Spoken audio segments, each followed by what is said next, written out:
done will not be done until we're in government and while the commission does its work. The fact is that there are things that we will continue to champion. For example, amendments to the Special Provisions Act that established LAMP.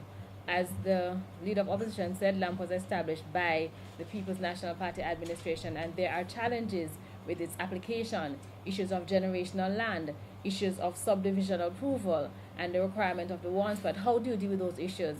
And we will continue to champion those, but notwithstanding that there is a recognition that there is a need for an harmonization of the various laws that impact on land.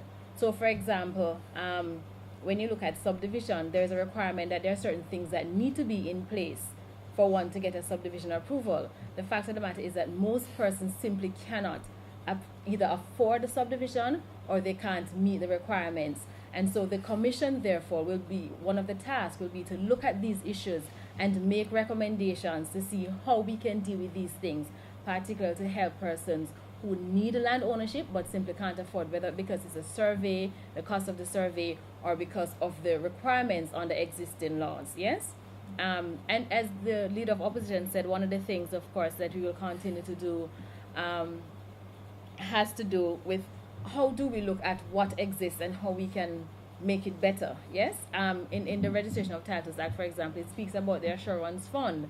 I mean, how is that something that we can use to help persons in obtaining title? And if it is so, then how do we use it so that people do not see it as a handout, but as a means to help them to get title, to be a part of the ownership society that our administration would want to create? And, you know, land ownership has always been something that is near and dear to the People's National Party. From the very beginning with our founding father, Norman Manley, we started it. You know, we had a discussion this morning where we spoke about the Facilities for Titles Act, which made it so much easier for the regular Joe to have a halfway title, so to speak.